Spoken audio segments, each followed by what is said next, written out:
ceremonies are preparations for which men of the old guard are responsible.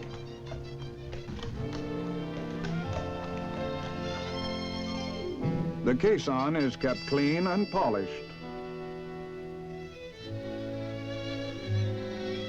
And the horses are carefully groomed. These are about the only ones left in this modern army.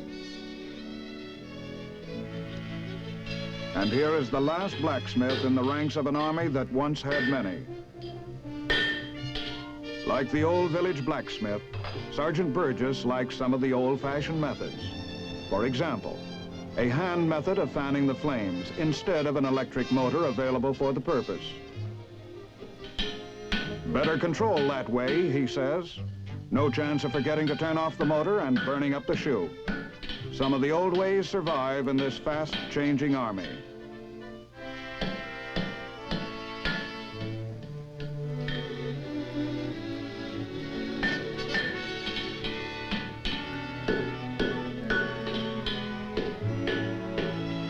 A well-wrought shoe is given the finishing touches by an expert.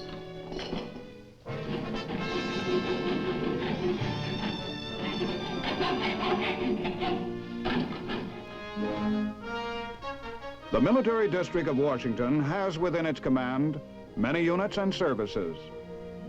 Out at Fort McNair, besides troops, including elements of the 1st Battle Group, 3rd Infantry, are some high-level military schools for senior military officers.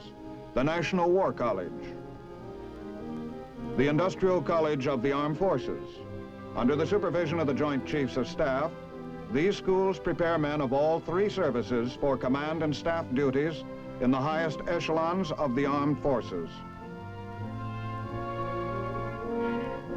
There's Walter Reed Army Medical Center, world-renowned for its achievements on the frontiers of medicine, as well as for the expertness of its hospital practice.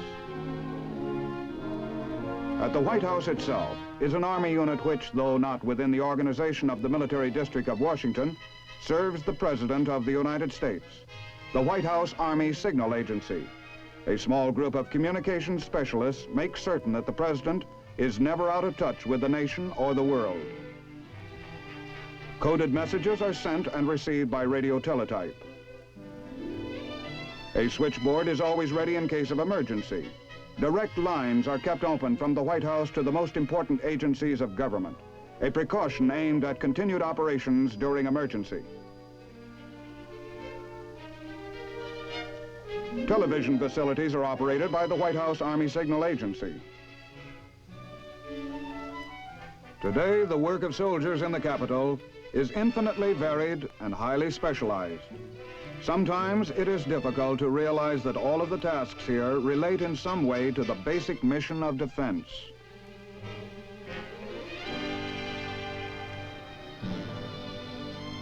Seeing what defense of the Capitol meant 100 years ago is one of the reasons why our company's information program includes a trip to a famous Civil War battlefield, Manassas or Bull Run.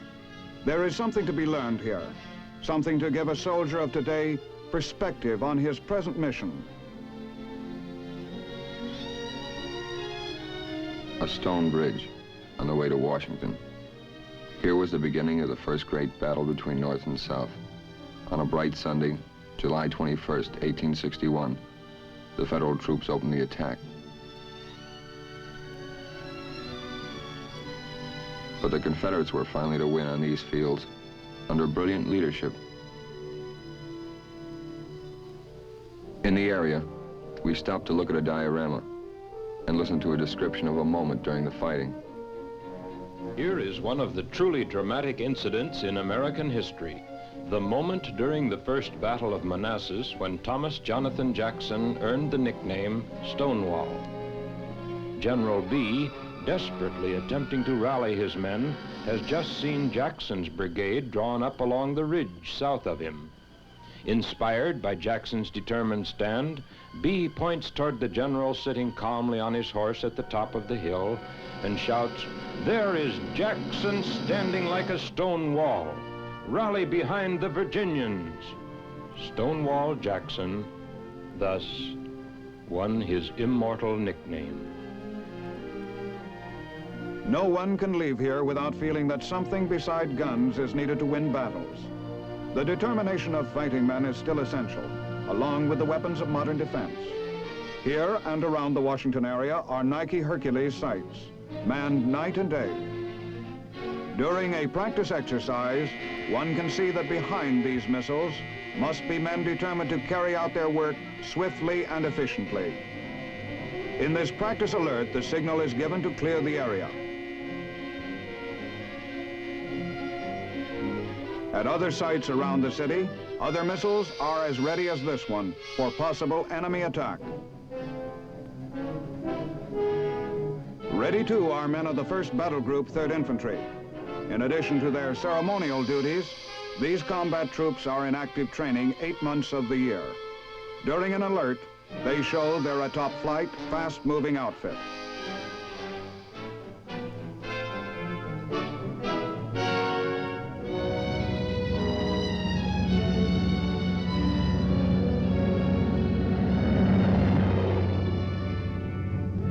An exercise within sight of the nation's administrative and military headquarters.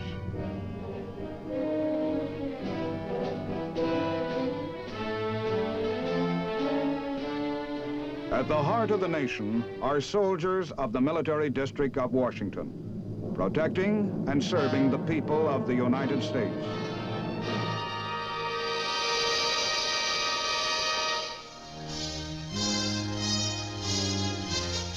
The Big Picture is an official report for the armed forces and the American people.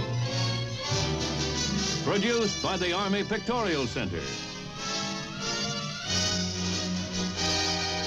Presented by the Department of the Army in cooperation with this station.